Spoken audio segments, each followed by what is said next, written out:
FIA Formula 3 comes to Emilia-Romagna. It's Sunday morning and it's time for the feature race. Let's cross over for the story so far. The FIA Formula 3 Championship at Imola began with the sprint race as drivers look to kick off the European leg of the season and get points on the board. Hard racing as ever here at Imola, some pushing maybe a little bit just too hard and finding the gravel traps and the barriers.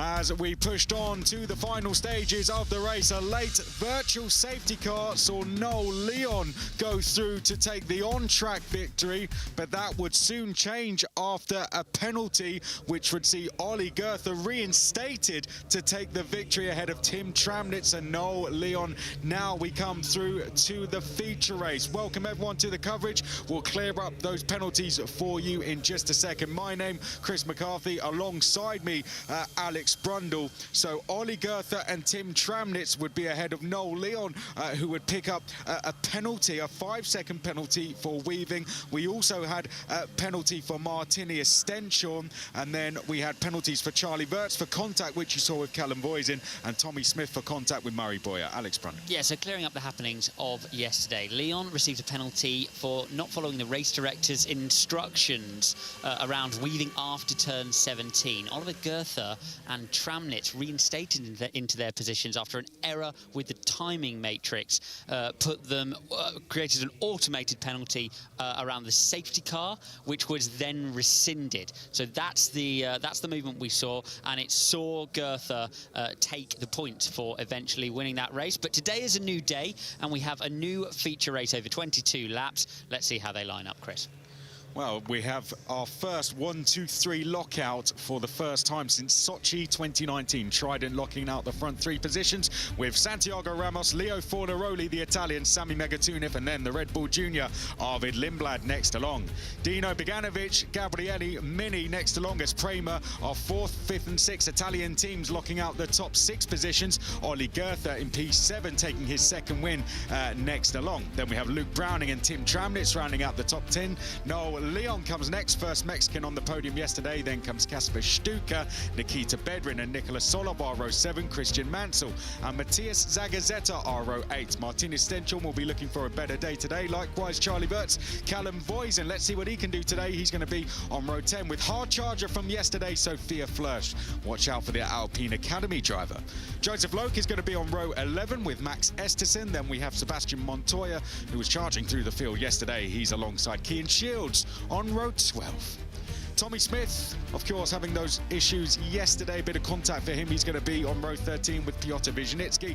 Murray Boyer, watch for him, high up in the standings, but sadly down on row 14. Didn't make it past the first lap yesterday. He's alongside Josh Dufek, who came through the field. Then we have Desanapol Inchapuvazat, 3 DNFs in a row for him. And Alex Dunn, who came through to 14th place in the sprint race yesterday, the newly named McLaren Junior. Yeah, it's going to be a very interesting race. My voice will go very silent to the start of this race. I have a very bad sore throat coming into today. Soothers and hot drinks throughout the day to get me through it. Alongside me in the commentary box, maybe to do a bit more of the shouty bits today, is Nathan Richards and Omi as well. Richie, welcome back to Formula 3. Nice to have you back in the box as well. Are you looking forward to this very entertaining race? Because yesterday's F3 was a nightmare. Yeah, yesterday's F3 was a nightmare, but it was also entertaining and it was a brilliant watch. So I'm very excited to see what the cars will do on track today and what we can see the 3 tribes at the front of the pack leading away. It'll be quite an interesting one. Strategy also will be played into this, where with obviously with the different teammates, where they're going to position each other, making moves. So I think we could be even for quite an interesting and chaotic Imola Grand Prix. Oh mate, it's going to be mad. It always is. Yep, Formula 3 yesterday just couldn't stop having safety cars. Mansell said it was the safety car Grand Prix, and it absolutely was. Plenty of safety cars yesterday. Let's hope we get a bit more racing. There was a great move by Gabriele Mini. We want to see much more of that here today as all of them leave the line. Let's hope they all do manage to get off the line to begin the formation lap, and it seems like they all have been able to, so that's a good start there. So we're all ready to go in this opening session as well. Jesse's in the pit lane, by the way, if anybody needs to take over, especially take over from me, who is not 100%, let's hear from the drivers. It's gonna be a super tight race. Of course, starting with teammates around you, you have no room for a stupid mistake or stupid move. So it doesn't say that we are not gonna race. We're just gonna make the things fair, and the fastest driver will win the race. We are all 3 teammates, and of course we all want to win. But of course we will talk with the team manager and with everyone. We will make a meeting, and we'll just try to fight, yes, but in an intelligent way. Every driver wants to win, no matter if we race for the same team. But we have to bear in mind that at the end it's a team job, what makes also the results for them. And there's a lot of people working behind us, it's not just us. So we need to bear that in mind. I think we have it clear. At the end we're racing drivers and we will fight for position, but we will try to do it in a safe way, trying to also have a good result as a team. Let's head down to the pit lane and say good morning to Jess as well. Hi Jess, how are you doing? And thank you again for being on backup as my voice finally succumbs almost to the week-long torture it's been put under with IndyCar. I've just recovered from IndyCar for what happened with VK last night. Incredible, but I really do hope we don't get the same chaos as we saw in F3 yesterday. We didn't even know what happened in the final lap of the race, but we saw Ollie Goethe take the win eventually in the end. His penalty got rescinded, so good for him, but I hope we don't get those sort of restarts towards the end of the race again, please. What's the lap count? Anyone, did we find out? I forgot. No clue. I think it's 20, JT said. So I'm going to put 20 on the board and we'll see if that changes. I was meant to look at the Formula 2 Twitter, but I never did. Never tells us anyway. With Formula 3. Sunday the 19th of May. Oh, no, that's F2. Yeah. My bad. We'll find out in a second. I know what F2 is now. Well, that comes in later. I think it's around 22. Something like that. There's something on that list, isn't it? 22, yeah, you're right, Richie. Whee! Brilliant. I need to stop calling you Richie. You can see, but everyone knows me as Richie on this channel, don't they? So. Yeah. I know, It's the but... nickname of how it starts. Yeah. It's the Anyway, I'll nickname. shut up. So we got JT, JB and everything as well. Let's see what we're going to have then. Right, let's see how good my voice can get. I apologise, everybody watching, if this is going to be a bit croaky at times, but I will give it my all, as Alexander Dune and Tanasipol Interprovazak lined up at the back of the grid. All eyes then. Let's have a silent start with the lights on, shall we? They'll activate with the green flag.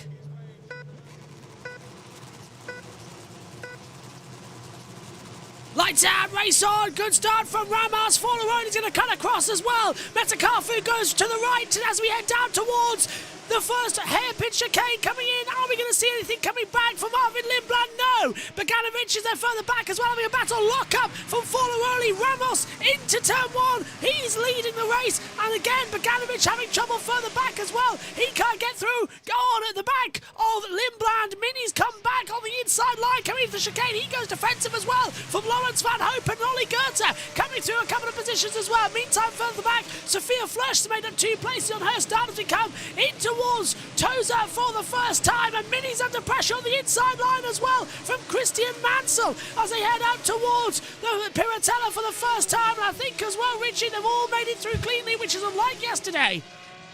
They have a very good start as well. Obviously, it was Fornaroli with a lock up into turn 1. Did that as well multiple times yesterday. As we can see, the two Red Bull Juniors look to battle. That will be Lindblad and Goethe as they head down in towards Aqua Minerale.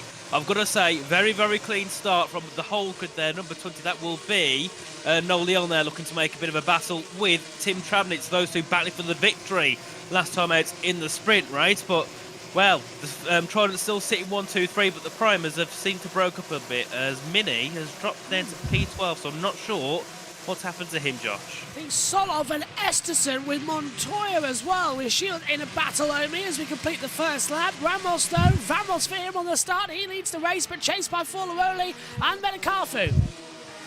Fornaroli still in the wheel tracks, and Arvid Lindblad having to look in his mirrors because Goethe has been chasing him all the way. But will Leonardo Fornaroli have a run down to the Tamburello chicane? He's getting closer and closer, and he's going to go for it. Maybe no, he's going to back out of that one. He's not going to commit this early in the race and risk contact, but Goethe is going to get past his fellow Red Bull Junior. He's up to P4. So that's a surprise to see for Goethe making a move so fast on. Lap 1 complete out of the 22. On board with Leonardo Fornaroli as we head towards Toza. Little look on the inside line. No, Ramos keeps it quite calm. They will be telling him on the radio, don't you dare touch your teammate. The top 3 Tridents, 1, 2, 3 as well in their home event as they come up the hill into Piratella. And I think we're going to see a replay of the start shortly, but all 30 still running as actually Alexander Dune up to 27th place. Well done for him after starting at the back. Wisnicki's dropped back and Tanasapol into Provozac is in 30th position. Oh, right, yeah, very good start, especially from oh, and there goes my laptop. Just over 1.5 seconds between the two Trident teammates. And, of course, Goethe in 4th, looking to put on a charge. He could be one to try and fight for a victory today if he can keep up that pace. And further back as well, Bogdanovic hasn't really done much on the start. He kind of kept his position, didn't really get into much of a battle. Now sits in 6th, looking to see what he can do, of course, with Luke Redding, who definitely, Josh, he wants to kind of, what's the word, recuperate after what he did last time out when he went and locked up in towards turn 7 at Tosa. So they want and will have the opportunity to have an attack, and here comes Fornaroli around the outside of Ramos in towards the first hairpin at Tamburello, and he's got through, and Goethe passes Benikafu as well, so Goethe's up into 3rd position, and Fornaroli takes the lead, Omi. Yep, great stuff by Leonardo Fornaroli, able to get past Ramos, and he has to do that because Goethe looking very good all the way throughout this weekend, and he's going to be arriving on the scene. Browning ahead there of Dino Bogdanovic and Luke Browning, trying to also go on the attack as we head towards Toza, where his race came undone yesterday. Into the braking zone for Toza. A little bit of a move as we see the 25 of Nicholas Solov trying to go around the outside of Max Esterson. Hasn't worked. Sophia Flush up into 19th place now as well. Great starts from her as we're going to see her improving throughout this race as well. This is where she goes better. Never does well at the Australia rounds as well, but does do well once we hit the Central European season. The tracks that she's raced on all her life. Okay, through. Indeed. Go on. All of them mounting the curb there. Ramos trying to use a bit more extra curb, trying to get close, but the gap is 0.6 of a second, and Ollie Goethe is going to be trying to put some pressure on as well. So the Trident 1, 2, 3 has already been ruined. Megatunif down to P4, and Lindblad could try an attack, but keep an eye on Luke Browning on this straight. He seems very close and could also try and maybe pull a move down towards the Tamburello. Once again, the DRS strong here for Formula 3, and Leonardo Fornaroli has got the lead by 0.6 of a second. Let's see if Luke Browning can try and get past Arvid Lindblad. He's going to go to the outside line, coming in towards Tamburello. The camera picks it up a bit too late as well. Lindblad's going to go wide, and that was nearly off the track. Browning nearly put it straight through the gravel trap as well. He just about kept that. Voice cannot go that high at the moment, everyone. As we see, that's side by side and going through. And Villeneuve. Bogdanovic. Yeah, great move from Bogdanovic. So Bogdanovic able to get through. Oh. Yellow flags are right in the first sector. That'd be Solov. Nicholas Solov, something's happened to him there. So that's not what he wanted. We'll have to catch a replay of that one. Fastest lap for Goethe though. But Bogdanovic able to get past Browning. Yeah, I've got to say, the key thing there is Goethe's got back within a second of the top two. That gap was over 1.5 seconds, 2 laps to go. So brilliant pace here from the Red Bull Junior in Campos, looking to try and get his way a little bit try and get himself a little bit further than third place in this race, just 4 tenths behind the back of Ramos. And then we can see further down as well, Bogdanovic now in P6. He's looking to close in on Lindblad and get a move done, as well as obviously Browning drops down a position due to that, well, closer contact. Then at turn number 2, the Tamburello chicane, it's a very popular place to make moves, but it's very, very difficult to make the moves work, isn't it, Josh?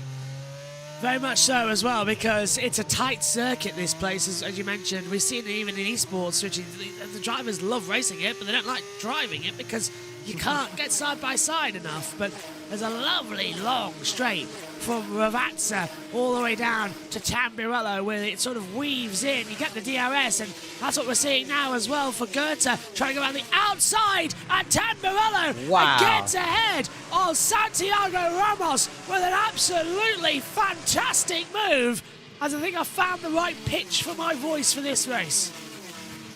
Goethe on an absolute charge. Next up is the race lead. Fornaroli as Dunn has got past Joseph Loke there as well. So great stuff by Alex Dunn, of course, part of the McLaren Academy. And Martinez Central also joined that earlier on in the week, as we take a look at the race start. Bad start for Mini. That's why he dropped back at the start as well, getting swamped by absolutely everyone. The Tridents are line astern in towards Tamburello. Ramos locks up Richard, and it all sort of wraps up further back with 3 wide. Yeah, it did. It was a very clean start, though. It's nice to see everyone make it through. Of course, in Mini as well, having a poor start, you think someone will get caught up somewhere, but you can see there, look at that, 2-3 wide as they head through towards Villeneuve chicane. People moving left, right, not sure where to go. This is on board here with Mini. He gets on and, it looks like he half stalls the car on the line and can't really get off very well and loses at least 3 or 4 positions there on the straight. And also, I think he lost a couple as they headed through then towards the Villeneuve chicane as well. That's the one touching a bit of the grass as they head as well down towards turn 2. And of course, there's a bit of a lock-up from the top 2, closes everyone in as they head down towards that first chicane. Yep, and this was the move, of course, earlier on coming in as Goethe improved a few places and Fornaroli was able to get past Santiago Ramos. But here live right now, Ollie What's Goethe happened? Stop, is stop, into stop, the slow, lead. slow, slow. That's Fornaroli slowing. Fornaroli is slowing, coming into Tamburello. He lost 4 places. What's happening? Has he got the car going again? Yes. Now Bogdanovic can come through, but that was a, as we see, into Pomazak push start noted. I mean, that the formation lap, I'm not too sure.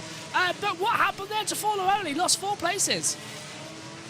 Yeah, weird one indeed. I thought for a second he might have an engine issue, but no, his car's fine. He's continuing on there behind the back of Lindblad, looking to get himself back up into P4 after starting second in this race. I'm sure that the Tridents, all their expectations are to at least be on the podium and not to just about miss it by a couple of positions as well. We can see Bogdanovic looking to close in as well on the rear corner. This is what happened to him as he heads down towards turn 1. What happened to the gun board? We can hear the car. Let's see, someone closing in behind him.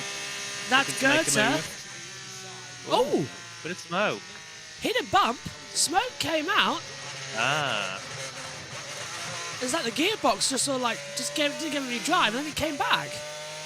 Weird one, isn't it, that? And that's put Goethe into the lead of the race. Yeah, and he's also trying to do the double, isn't he? Winner yesterday, trying to be the race winner today, and he's trying to extend his margin 0.8 of a second. So he's going to try and pull away. Fastest lap of the race belongs to him as well. Then as Callum Woisen has got past Matthias Zagazzetta in further back down in the field. Ramos still with DRS. Mega Tunif has lost touch with the top 2, so it seems like we're going to have a battle for the lead and a battle for third. Yeah, and there's a side-by-side further back. Is that no Leon?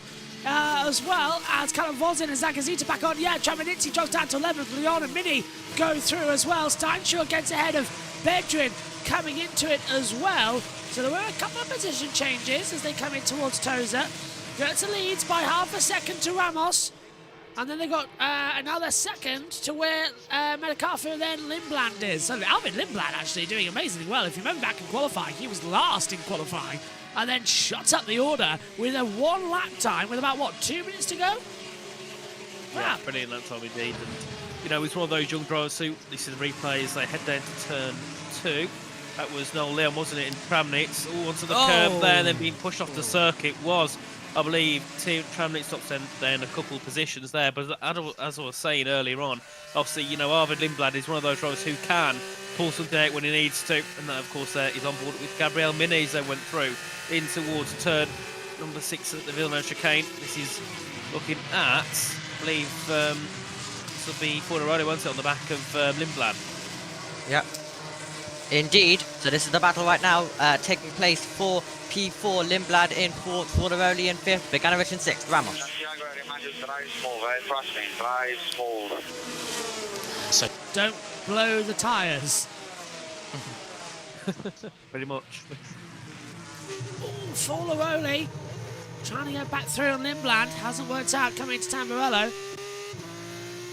So we'll just keep it calm as we head down towards Villeneuve. Yeah, he's trying to do something, but just can't get anything done, can he? You can see, you know, he pulls just behind the rear axle of Lindblad, but he can't ever, you know, he can't really send it around the outside when there's no room to. So that's the issue he's got. Is that into the gravel? Ooh. Not sure who that is. One of the Van Amersfoorts there. And Off into the gravel trap. What has happened? It's Tommy Smith. Will be Tommy Smith, yeah, and the car's stopped, so not sure if that's due to him going into the gravel, or maybe he had an issue already and then he went into the gravel because of that. That's a weird one. Oh, he's got it going. He's restarted it. Okay. Hey, good boy. No safety car. Way. I think we had about 3 before I painted we last time. Right about 3, yeah. Oh, he lost it on his own. Oh, my word. Ooh. So lucky not to take out I think that was Joseph Luke, yeah. Ooh, that was, wow, definitely a scary one for both of those drivers there. As we go back on board with Fornaroli and Lindblad looking to battle it out for P4 as they head their way down to turn 1, and this time Fornaroli very close to the rear of Lindblad as they head down towards turn 2, should easily get the move done. Always. Put it right towards the pit wall, though. Fornaroli's going to go through and get ahead of Lindblad. Lindblad will try and hold the inside line, coming in towards Tamburello. Meantime, further back, Beganovic has been passed by Luke Browning around the outside. Lindblad holds on. Fornaroli's not going to give up, though. Coming in down towards the Villeneuve chicane. He'll look to the inside line. Will he be able to find a way through? No. Lifts off. Jumps over the curb. Tozer has an opportunity, but he's gone a bit too wide with oversteer coming into that part of the track. Wow, brilliant racing in this one, of course. Bedrin, Ramos still Bedrin. trying to stay inside the 1 second. Bedrin is dropping down the order. We don't have yellows yet, but it seems like he's dropped down the order. 3.4 seconds. So it seems like, yeah, he's lost a lot of time there, isn't Nikita Bedrin? He's down. And he's continuing to drop. It's not telling us why. Oh, there he is. He's gone through the There he gravel. Oh, he's got a puncture. Yep, I have a puncture. Yeah, you can tell. Not because the front tyre is running around. The front 2 tyres are fine, but I bet it's rear right that's got the puncture. Let's have a look. Yes, it is. Rear right. Yeah, it rocks on the opposite side wherever you have a puncture. So, and he was so close to the pit lane, he's got to do a full lap on a flat tyre. Oh, and there's contact there. Oh, and who's that gone through the gravel trap? That's Boyer, is it? Yeah. Can't tell. Oh, there's 2 and that's punctures. Bedrin there, isn't it? Okay. So that must not have been Bedrin earlier on then. That must have been, was it Lawrence Van Hopen maybe went wide behind me? Yeah, because that's how he got the punch, because he clipped the back of Esterson. As now we see Fornaroli get ahead of Arvin Lindblad into Tamburello. Can Browning find a way into it? No. Dust at Tamburello. And the gravel trap's got more lines to it than the cat when he's gone to the toilet. Look at that, it's all gone through. I've got to say, that Tamburello chicane, it is a mean chicane, isn't it? It's, you know, it's one of those, it's lovely when you can get it hooked up, but it's horrible to try and get hooked up, and you go a little bit wide and you're in the grass, exactly like what we saw. I think it was Fernando Alonso in qualifying in the Formula 1. You go an inch wide and that is your lap ruined, and luckily kept it out of the wall. And that is this thing that these F3 and F2 drivers don't, you know, some of them are a bit inexperienced in the fact that sometimes they don't know how to collect the car properly, and that chicane, same as up here then up at Piratella and Acqua Minerale, you lose a car, it's very difficult to catch it back again, and that's why they've introduced all this gravel so you don't plummet into the wall at 130 miles an hour. Bedrin's into the pit lane, so he's found his time. Oh, and everyone's jumping the curb at very anti-Alzo. Yep. Well, we're seeing a lot of that in the Porsche Mobile 1 Super Cup later, of course, as well. You're taking... All of them absolutely jumping over it. You're taking the majority of those names, mate. As Lindblad now still trying to now keep Browning behind, so Lindblad losing the gap to Fornaroli, and now Luke Browning surely is going to put the move on him down towards the Tamburello chicane. It might even be before the Tamburello chicane because he's going to get a mighty toe, and you can see with DRS he's already gaining, and he'll pull to the outside line, and with DRS he surely should be able to get through, and he is able to get through to P5. Move further back as well into the braking zone as Mini passes Van Hopen coming through Tamburello. Montoya passes Wurz, Boyer passes Steinshaw, Steinshaw passes Mansell. So that's Kasper Sutra who's passed Wozin. Every time I say Kasper Sutra, it just sounds weird to me as well. It's like it's ringing a bell in my brain and it won't tell me what it is. Mini down towards turn 2 to the outside. That will be Lawrence Van Hopen to the left-hand side of it. And it was a decent move indeed. I didn't look at the com cam. Jess is laughing like crazy. I don't know why. Oh, God. Ooh, look what's happened here. Ramos has lost a lot of time. Yeah. Ramos has lost a lot of time, hasn't he? Look at that. All day again. Oh, God. The question is if he's got an issue here. Nolan has a penalty. Will be for him 10 seconds. He's already seen plenty of those this weekend. Yes. But yeah, I'm keen to know what happened to Ramos there, because he's now 2.5 seconds back from Girth, and he's got a very quick Summer Megatunic behind him, looking to move up into P2. He is indeed. Don't know what Josh is up to. They're in the comp box right now. But Sami Megatunic could be about to take second position in the race. Ramos has got it for the moment, but the two Tridents about to go wheel to wheel. Megatunic goes to the outside into the Tamburello chicane, and there's nothing Ramos can do other than go to the wheel track because Megatunic is through. Beganovic getting passed by Lindblad, and he can't do anything. Coming to Tamburello, but he's got a good run up towards Villeneuve. Dives to the inside line, late on the brake. No, can't do a thing. Come on. He went for it shortly, then backed off as they head down towards Tosa now. What can Beganovic do to the outside at Tosa?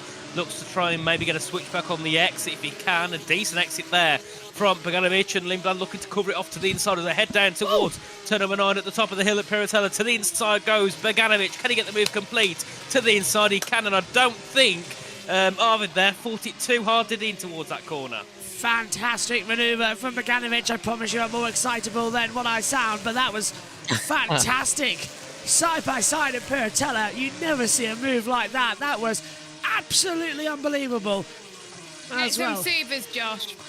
I have some. I like the blackcurrant ones. They're the best ones, Josh. They are the blackcurrant ones, look. Perfect.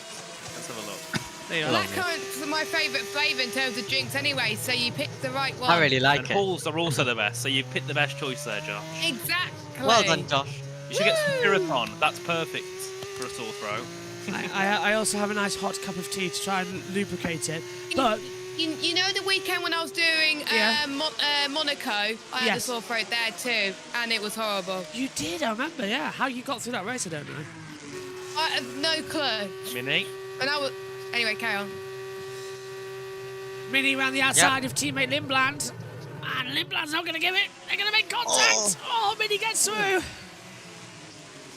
Travanitz past Leon. Stuka also past Mansell. Sophia Flörsch moving up as well. Montoya past Mansell. Sophia Flörsch past Charlie Wurz. But yeah, Lindblad, it's not unfortunately been the best race for him dropping down the order. So not having some of the pace that he showed earlier on. Hopefully we'll get to see it in the next few races. We're on board with Fornaroli, and now he's going to try and challenge Ramos. Megatunic's already got through earlier on, and now Fornaroli. It's Fornaroli's turn to try and do so as well. Montoya and Stuka are not separated by anything, but Montoya stays ahead, and Mansell's now also going to try and attack Stuka in the battle for P15.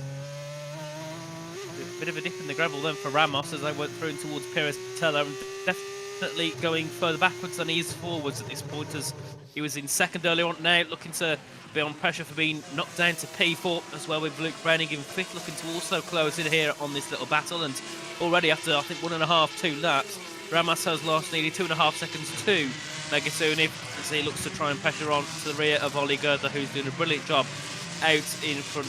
No one's stopping him at the moment in this race, apart from a safety car or a crash, as we can see there. I believe that's Jack doing, isn't it? Yeah. On pit wall.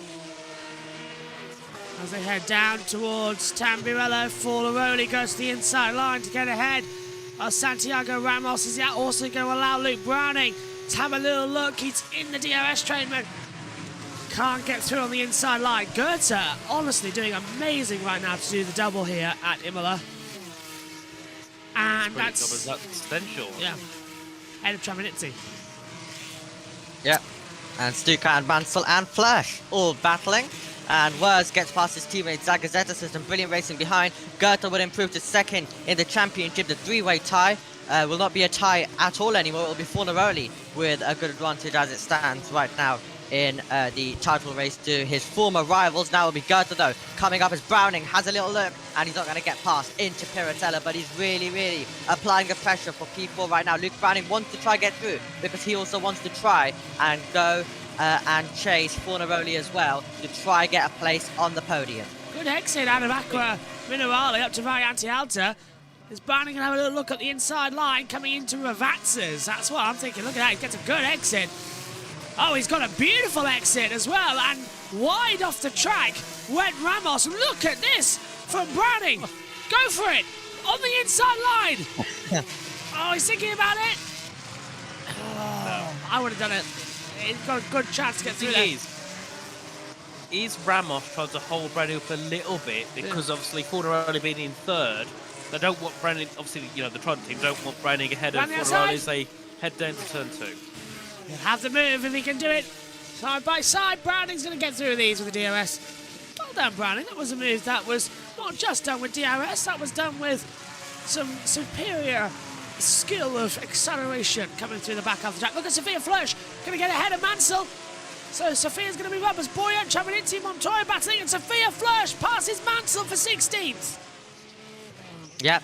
Zagazeta also passed Charlie Wurz as well. I think the battles behind are very interesting, so I think we also need to keep an eye on them while we start to get a few gaps at the front, and the camera is waiting, hopefully for some of these battles as they all make their way through as well, as we've got some brilliant fighting throughout the field, and Sophia Flörsch included in a lot of it. Oh, that's late! Oh! There's Alexander Dune making a move on Zagazeta. It is. Yeah. And it's worked, hasn't it? No. No. Not quite. That was a big send there in towards Tosa from Alexander Dunn, who's gone from 30th to 20th. So a brilliant job so far from him, as we can see there. Car number 21 will be Sophia Flörsch, looking to try and get ahead of Stuka as they head down towards the Variante Alta, looking to get herself up into P15. Good start from Sophia so far, but still many laps to go, as this is Ramos and Veganovic now looking to fight for P5 and P6, and Ramos definitely must have made a mistake somewhere, and that's cost him a lot of time, and it's just making him go further and further back, obviously after he lost all that time to Ollie Goethe earlier on. And Bogdanovic sails through even before we get to Tamburello for 5th position. Ramos down to 6th. Zagazeta and Wirtz, the two teammates of Genza, battling together as well. Steinshaw passes Van Hopen as well for 9th position. We're on board with Charlie Wirtz, who's got Dune going on the inside. Sophia Flörsch has passed Steinshaw further up ahead as well. Alexander Dune gets through on Charlie Wirtz for 19th position as well. Sophia's up to 15th place. Ooh. Charlie Wurz really had to get out of the throttle, and that's going to also now give an opportunity to the high-tech to the inside, and that will be a move complete for the driver there as we still make their way through. Clan Shields moves up to 20th position. As we see out there on the circuit, there's Joshua Dufek as well, moving up ahead of Wisnicki and can't get ahead of Solov. Wow, this race is interesting. It is, isn't it? I've got the Roland shirt on, but I haven't got the flag up yet. Need help with that. This race is surprisingly clean. Yeah, for an F3 at Imola. Don't jinx it, Jess. You don't jinx it. Next thing you know, we're constantly getting virtual safety cars and safety cars. I was going to say red flag, whatever works. Oh, God. This Look at the top two. Looking to battle for the lead as they head down towards turn 2. This is for the lead of the race, and Goethe has to defend a little bit to the inside. And now Sammy Megatuni's looking to make moves. This is Gabriele Mini on the back of Ramos to the outside at the Tamburello. Has to back himself, he's but will easily look for it down towards Villeneuve. Mini's going to have a go here because Ramos went wide. Now he's lifting and coasting. Can Mini find a way through? No, that's excellent defending from Ramos, but Mini went nearly upside down. He just parked it in the middle because he knows that Mini made a move yesterday into that corner, into the Villeneuve chicane all the way around the outside. It was a sensational move. He doesn't want a repeat of that, but Mini's got better traction. Is he going to now try do a move that his teammate pulled up towards Piratella? He's gaining, but he's going to have to wait in the wheel tracks. But Sammy Megatuniv doing very well, trying to spoil the Oli Goethe show. Goethe and Medicafa, come on, what are we going to see? 5 tenths between them. Well, they're coming into Sector 3 now. Montoya up to 11th. Yeah, and Van Hopen now down to P12 out the points here for Lawrence Van Hopen. We can see here some more battling as they head their way down towards the next couple of corners. This is Megatuniv looking to battle for the lead ahead of Oli Goethe, this time very close to the rear of the Red Bull Junior. The gap just under 5 tenths of a second as they head out to the final corner down towards turn number 2 at the Tamburello chicane. Now we'll see, can Megatuniv take the lead away from Oliver Goethe? Steinshaw and Bedrin under investigation, forcing the driver off the track. Here comes the lead change of the race though, as Medicafa goes round the outside, coming into Tamburello, sweeps across before the braking zone and takes the lead away from Oli Goethe. Now what have we got left? Just Mini round the outside of Ramos for 6th position, and he too gets the move done into Tamburello. Great stuff by Mini there. He's able to get through into Tamburello, but now can Oli Goethe try and stay close? Can he try and maintain that gap and try come back on the next lap down towards Tamburello? As Esterson has got past Charlie Wurz, Viskini's also past Solov, and the battle continues between Wurz and Esterson, with Wurz momentarily ahead as well. But Megatuniv trying to get the gap now to 7 tenths of a second. He's going to try and get it outside the 1 second, so maybe did Goethe push his tyres a little bit too hard. Yeah, because Fulleroni's closing him in. Hand over fist. There's Medicafa on you. Megatuniv? What's the correct pronunciation? I think Megatuniv. Megatuniv. We'll go Megatuniv then. Because I've heard, it's like Dorian Pin and Dorian Pan. We've heard like 3 different versions of it. Steinshaw though gets a 10-second time penalty. It's a harsh one indeed. Steinshaw is currently in 9th position, so he would be in the points. So a big shame there for Martini Steinshaw. He's had a bit of a rough weekend so far. And we can see now Goethe has lost the DRS and Fornaroli has gained it as they head their way down to turn 2. We'll see here, can Fornaroli take second away from Oli Goethe to make it a 1-2 for Trident? Unfortunately, Ramos won't join that party. He's down in P7, so definitely, Josh, as you made the pun earlier, it won't be Vamos for Ramos. He had the opportunity at the start, but I just want to pick up on Sophia Flörsch, who's pulled 2.7 seconds to Steinshaw, and who says that she can't race? She's pulled that gap, she's closed up, and he's now pulled what was 3.2 seconds to Leon, now down to 7 tenths of a second. What a drive from Sophia Flörsch here, as they come into it as well. As we're back now with TV pictures, yeah. My laptop keeps flicking in and out with internet. Oh, we're back. There we are. Yeah, there you go. For a second, I thought, oh no, not again, Josh. Nah, it's just it's early morning. Everything's waking up. It's not used to being on this early. Yeah, back to the European stuff for the F3, F2 and all of that. So he'll hopefully get used to it. We go to Monaco next time out, and then we have a bit of a break, don't we? Until we go racing in Spain, around a month break after Monaco, and then we're back, and then we have a long run for F2, F3 continuously, luckily. Thanks for that. Oh, I love the comms cam now. I must admit though, anyway, the production meeting for Monaco that I think is on Tuesday, it's going to take about, what, an hour, 2 hours to work out everything? Because it is so busy. It is back. Oh, my laptop's gone again. Out there towards turn 2. Once the TV pictures come back for me, because I disappeared once again. Yeah. Someone hit it with a hammer. Fulleroli! Move. He's... Oh.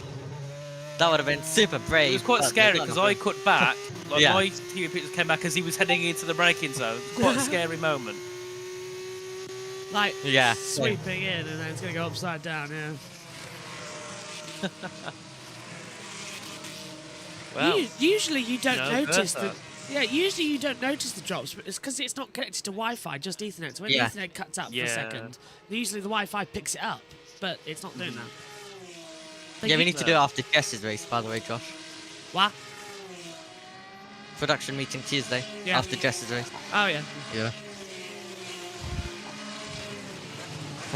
Boyer also with P10 looking to close in on the rear essential. We've got Lindblad in the DRS of Ramos now, and obviously still the battle for second between Goethe and Fornaroli. And of course, you do start to think there maybe Goethe a little bit too hard on the tyres at the start of the race, because now he's coming under some real pressure here from Leonardo Fornaroli. And of course, only 2 laps to go, so doesn't have to worry too much about Luke Brandon as they head their way down to the 2 Ravazzas. Obviously Ravazza 1 and then Ravazza number 2. And we'll see here probably a move being made by Fornaroli. He's just within half a second as they exit out to the final corner. Yeah, we could maybe see a last lap attack from Browning, possibly if he really wants to gain, because he is gaining a little bit there as well. But let's see if Leonardo Fornaroli might be a bit too far back. He'll need to be late on the brakes if he wants to take this one. Trying. No, lifts off. Good exit through Villeneuve. Toes as an opportunity, gets a bit of a wiggle on. 2. Lindblad's, no, Boyer's past Stanshaw. Yeah, very nice move. And also you can see there Boyer within 1.2 seconds of Lindblad, who's looking to get past Ramos here. So we could see a brilliant battle for 7th down between Ramos, Lindblad, Boyer and Stenshall. As we can still see here, Luke Browning bring that gap down to 1.3 seconds now as they head their way up in towards Piratella up the hill. And we could still see some brilliant battling here, Josh, on the final lap of the race for many positions within that top 10. Even further down, because Lyon's just passed Van Hopen. Now Sophia Flörsch is in that battle, so she might get 13th if she can have a go here. She's closing 0.2 of a second to Van Hopen. Yeah, come on, Sophia. As we see Fornaroli on the back of Goethe as they come out of Aqua. Look, running anti-alta down to Ravazza. Nose won't stop running now as well, so that's great. Browning's going to try his hardest now because that gap's 1.1 seconds as they head down in towards Ravazza 1 and 2. Just under a second, then let's see if he did get the DRS as they head their way out of the final corner to begin lap 21 of 20. Oh, no, sorry, the final lap. 22 of 22 as Megatuni still leads away by 2.5 seconds to Goethe, who's under pressure from Fornaroli, and maybe Luke Browning, depending what happens on this lap. Can Fornaroli find a move in towards turn 2? No, he can't. Never close enough, but always very close there, Josh. Tamburello isn't really the opportunity for an overtake. They've been surprising us today with it because you can't get in that braking zone. When your tyres are this dead, you can't get the traction. So you've got to think about it smart and go for it at a place like Ravazza where you can just slip through on the inside line with an easy pass. Boyer as well, as he tries to get past Ramos, and they're all battling with Lindblad Sophia. as well. Stenshall is in there, so that'll be an exciting battle coming up. Sophia's passed Van Hopen. Sophia's third. She's going to finish 14th in this race. After getting caught out yesterday on the virtual safety car restart when she was 14th and dropped down to 20th because everyone was bunched up in the midfield, today she's going to finish in 14th place. Great result from her. But can Fornaroli get the traction on Goethe? Up towards Variante Alta. We see Megan Tuniff doing the overtake. Fornaroli's jumping everywhere to try and get through, and he lost traction. Down to Ravazza. We ride with Fornaroli. He's going to think about it. No, I think he's run out of opportunities unless he gets a really good exit. Winner in Australia, winner here in Imola. Sami Megatuniv wins the feature here in Formula 3 with a superb drive. Goethe holds on for second, Fornaroli's third, Browning 0.3 back in fourth, Bogdanovic fifth, Mini sixth, Lindblad in seventh, a 5.67 for Prema. Ramos is eighth, Boyer ninth, Stanshall the last point in 10th. 11th for Tim Timonazzi. Sophia Flash finishes in 12th position. She gets ahead of Van Hopen and Steinshaw, who has a penalty and drops him outside the top 10, according to my timing screen. So Sophia Flörsch will actually finish P12 in this race result, if I'm not very much mistaken. Penalty potential, wasn't it, as well? Yeah. That dropped him back one. So Sophia Flörsch is 12th in the Why race is the timing's not updating though on the world feed? The world feed's always late. Yeah, Leon drops down to P19 there. Bravo! Yeah! Yes! Yes! Yes! Yes! Yes! Thank you! Thank you! Yes! Winner in Australia, winner here. Well done, Sammy. But the question is, what happened to Ramos in that race? Because he just wasn't in tune, was he, like the other like his two teammates, Fornaroli and Megatunif, and obviously Ollie Goethe there. A shame not to get the victory after trying so hard. Vamos, this has been two fastest lap of the race. Woo! Well done, the car was mega. Well, what time is the F2? 9:40, he told me. That's not that late. 8:40. It's... Yeah, 8:40, sorry, 8:40. So, Half 30 an hour. minutes-ish. Well, forgive me if I want to save my voice. I'll hand over to the world feed until the podium ceremonies. as to that one, but it was a heroic recovery. Some great moves. I mean, he dropped back down sort of to the middle of the top 10, didn't he? And then fought his way back through again. Outstanding from Fornaroli. Yeah, P7 to P2 for Ollie Goethe, and Fornaroli has his moment with the fans. They would have all... So we've also got Bedrin and Callum Vosin under investigation for causing a collision.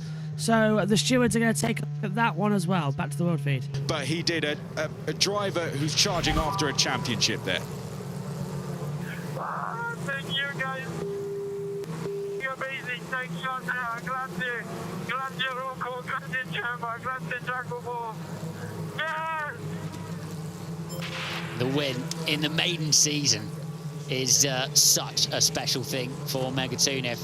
And he's going to be a very, very happy young man when he jumps out of that Trident. Fabulous performance, really earned it as well. Made the moves out on track, had the pace, had teammates in fast cars all around him on the grid, and some hungry Premers following behind. Had to deal with a charging Ollie Goethe, who's been on form all weekend. Megatunif had the pace, had the racecraft, and delivered the result, and now he's going to take the accolades of the team. Well, he's had just 2 wins in his single-seater career so far, so this one will mean a huge, huge amount to him. Sami Megatunif climbs out of his car. He can now call himself a race winner in FIA Formula 3, and I think it's just starting to sink in for the young Frenchman. He climbs over to the Trident team. And what a performance that was from him. Once he got out front, no one was going to catch Sami Megatunif, and no one was going to take that race win away from him. I think that, Alex, was a real breakthrough performance from Sami Megatunif. Yeah, definitely. And the upturn in form coming with it. Such emotion, friends, family, team, photographers down there. And the rest of that Campos team who know what a great weekend Ollie Goethe has had. He's had some disappointing moments this weekend, some ups and downs. It's been a roller coaster with the various penalties rescinded, performances on track for Oliver Goethe. But it has been a great weekend for him. Megatunif, so emotional. You can see what it means to these young drivers. We always watch these end-of-race celebrations, and in some way, as the viewer, you're always on the winner's journey, but you forget how many weekends you finish 18th and just never see any of this and get lost in not being a part of these celebrations. It's such a big moment for these young drivers when they get the opportunity to stand on the top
Megatunic came across the line and was crowned a winner in Formula 3 for the very first time. And if he continues to put performances like that, well, I think there's going to be many more podiums for him and many more wins for him at this level. And there was many people watching on for that. He would have impressed a lot of people today and made a lot of people proud. And you could see the emotion it meant to him, Alex. Yeah, very big. These young drivers coming into the Formula One circus for the first year, and the opportunity to race and then win on a Grand Prix Sunday, something very, very special for them. Let's have a listen to what they think about it. Allô, je suis content de partager avec toi. Mais t'es arrivé. Par où t'es passé au départ? Comment tu t'es retrouvé devant? J'ai commencé 7ème et j'ai... Au start ou un par un? Au start. J'ai fait 2 au start, Beganovic et Mini, et puis Limblad et 3 Un par un. Au début. Look at that. What The car switched off. No. I took a bump on the straight. There's no way you're going to win a race, man.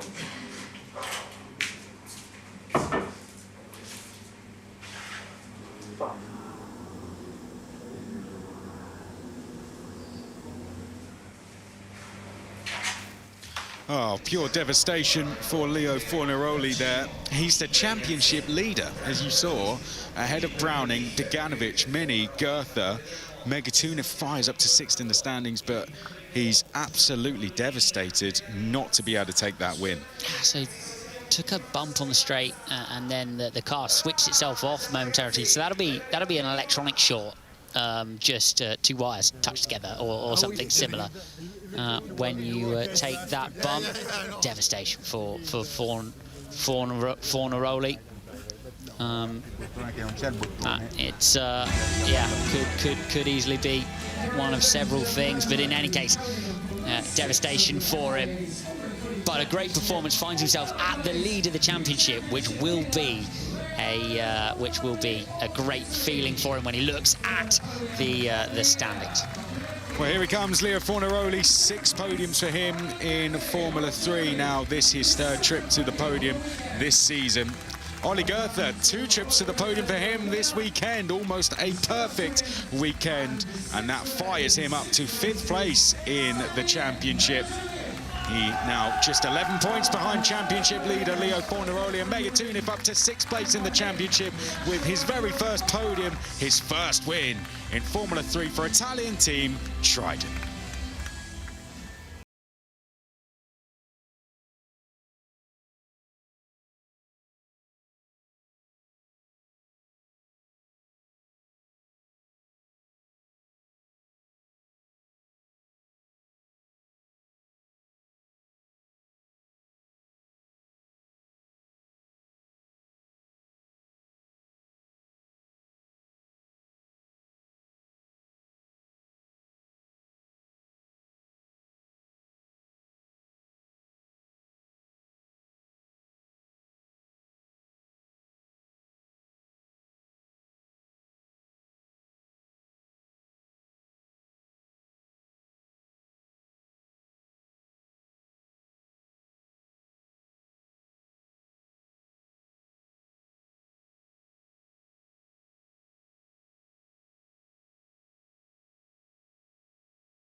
For the young Frenchman, this is going to be a day he remembers for a very, very long time.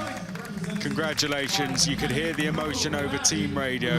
Very, very special day for him. Well done to the Trident team as well, a win on home soil for them. What a weekend as well.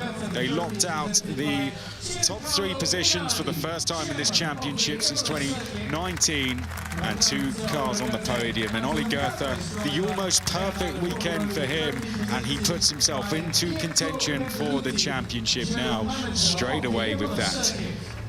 And Leo Fornaroli, well, he's the man they all have to chase, championship leader.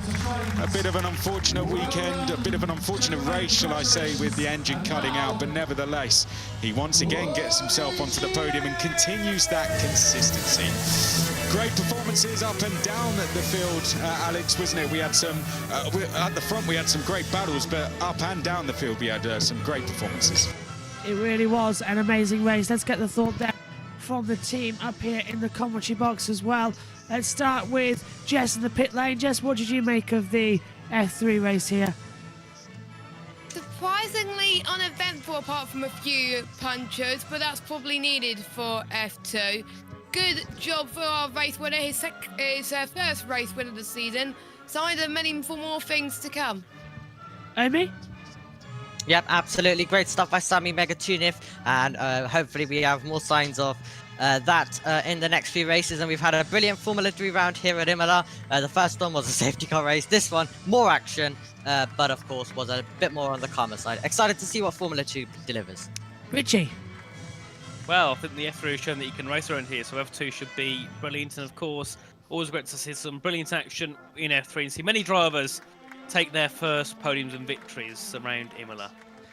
Formula 3 won't have long to wait. We'll be back in a week's time racing in the Principality of Monaco for round 4 of FIA Formula 3 in 2024. Emilio Romagna delivered an interesting race 1 and a fascinating race 2. It's Megatunif who takes the victory in the feature. The sprint went to Ollie Goethe, but with a win and a podium, it puts him up into 5th in the championship. Does it sound like much? But they are so close. As we head to one of the toughest circuits on the calendar. We'll see you next time. Bye-bye.